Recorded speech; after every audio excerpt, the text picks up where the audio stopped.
Hello everyone, let us begin with the second problem for Bode plot. Let's take this equation, that is g of s into h of s is equal to 30 divided by s into s plus 1 into s plus 5.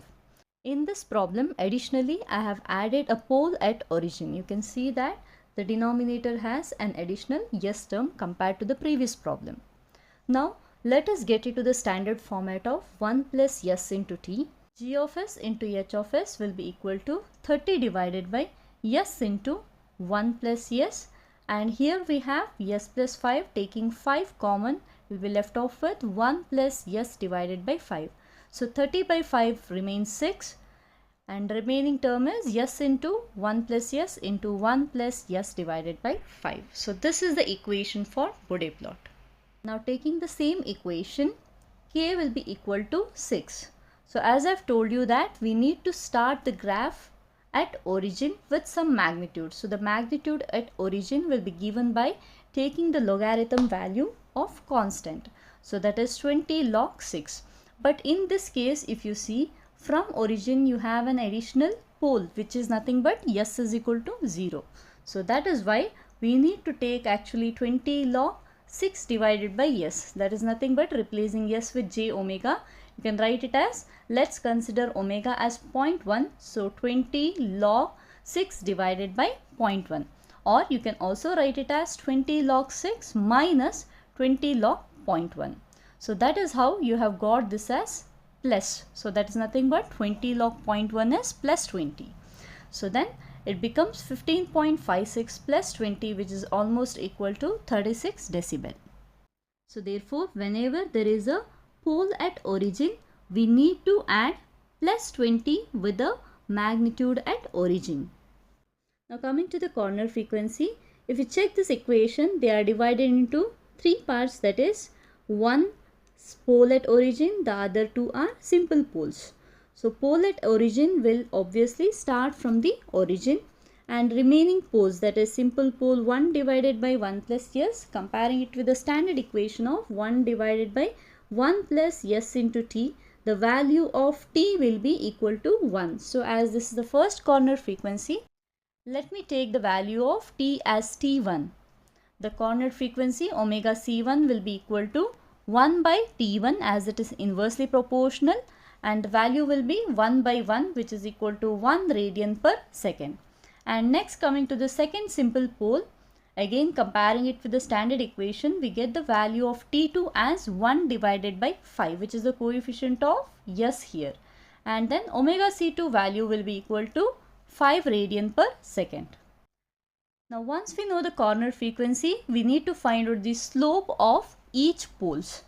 Coming to the first pole, that is 1 by s, it starts from origin, and the slope as it is in the denominator, that is poles, minus 20 decibel.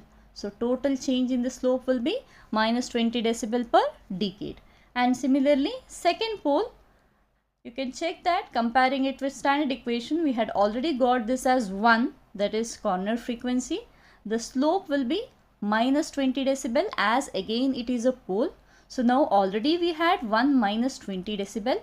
Now this has got added up. So totally you get minus 40 decibel per decade slope. Similarly, taking the third pole, the corner frequency was 5. So as it is again a pole, the slope will be minus 20 decibel. So totally we had minus 40 decibel per decade already. Then minus 20 decibel per decade gets added up. So the total slope, that is change in the slope, will be minus 60 decibel per decade. Now going with the phase plot analysis, taking the equation, the first step is replacing s by j omega. So that is 6 remains 6, and in the denominator s becomes j omega and 1 plus j omega, and here it is 1 plus j omega divided by 5. Now getting it to the polar form, so that is nothing but 6 at an angle 0 in the numerator, and let me assume that each of the pole in polar form is written as r at an angle theta. So let me consider the value of, that is polar form of j omega as r1 at an angle theta 1, and the value of and the value of 1 plus j omega as r2 at an angle theta 2 and the value of 1 plus j omega 5 as r2 at an angle theta, r3 at an angle theta 3. So now in polar form the magnitudes are directly simplified, that is 6 divided by r1, r2, r3, and the angles whichever is in the denominator when shifted to the numerator will have negative sign. So that is why 0 was present already in the numerator, and then denominator terms are minus theta 1, minus theta 2, minus theta 3, where theta is tan inverse of y by x and the value of r is square root of x square plus y square. Now taking the angle of g of j omega into h of j omega, the angle of 6 is 0. Next the value of minus theta 1, that is the angle of j omega. So wherein the real term is 0. So that is why tan inverse of omega divided by 0. And then we have the second term, that is tan inverse of omega divided by 1. And next we have tan inverse of omega by 5 divided by 1. So that is this, all with negative signs. Therefore, we'll write the table for phase plot analysis. That is, taking the random values of omega, that is 0.2, 1, 2, 3, 5, 10, and then adding all the angles which are present in the equation in resultant. So first we'll take the value reading as 0.2. So when omega is 0.2, the value of minus tan inverse of, that is the first term of the equation, omega by 0, just substituting the omega value as 0.2. Anyhow, any value by 0 will give you infinite. So tan inverse of infinity is minus 90 degree. So this readings will remain same because all the values will be infinite.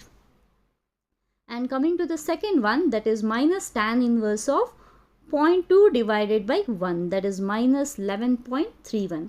And third term becomes minus tan inverse of 0.2 divided by 5. So adding all of the three, we get the value as minus 103.6 degree. Next, coming to the second reading, that is 1 minus tan inverse of omega by 0, we get anyhow minus 90 degree, and then minus tan inverse of 1 by 1 will give you minus 45 degree, and minus tan inverse of 1 by 5 will give you minus 11.31. Adding all of the three angles, we get it as minus 146.31. Similarly, finding for the rest of the values, we get these angles. Now it's time to plot the magnitude and phase plot. Let us first plot the magnitude plot. This was the table we had obtained. So we know that we had found out the starting point, that is nothing but 36 decibel. So we have marked it here 36, and then right from the starting point, that is amplitude, from origin we are going to proceed it with, because this pole is also lies at origin, that is s is equal to 0, we are supposed to draw a slope of minus 20 decibel per decade. So at this point I am going to draw a line with minus 20 decibel per decade. So there is a dotted line here which indicates minus 20 decibel per decade line. So we need to draw a parallel line to this line to get the slope of minus 20 decibel per decade. And next, this continues until 1, because from 1 we have minus 40 decibel per decade line. So exactly at 1, the slope of the line will be minus 40 decibel per decade. And this continues until 5, which is the next corner frequency. So from 5, we need to have a slope of minus 60 decibel per decade. So just drawing a slope of line with minus 60 decibel per decade. So the slopes of these lines can be drawn by taking parallel lines with 60 decibel line, 40 decibel line and 20 decibel line. If you have no idea about the slope of the line, please watch my previous video. So here we have a table of phase plot which we have already calculated. So now we'll plot the omega with respect to the resultant angle. So first you can see that I have marked with 0.2. So this is 0.2. So because I have started with 0.1 in the origin, so that is why the 0.2 will mark with 103.6. So exactly at 103.6 I have put a point, and then for omega is equal to 1, we have angle as 146.31.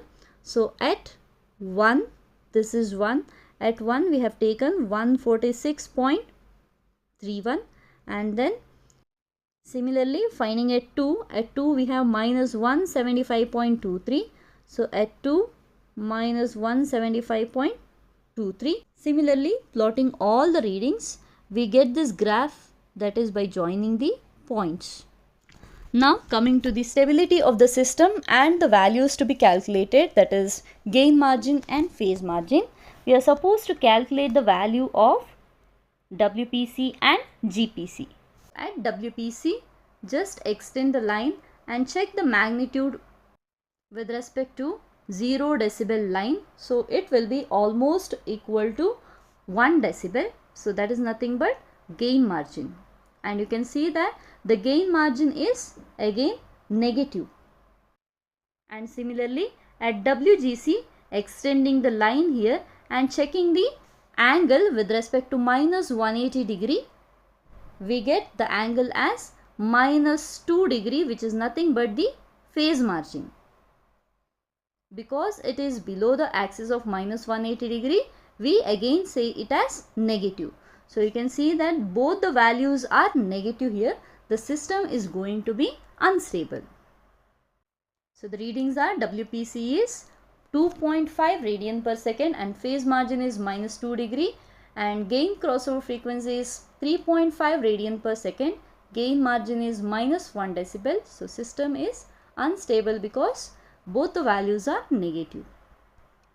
Thank you for watching.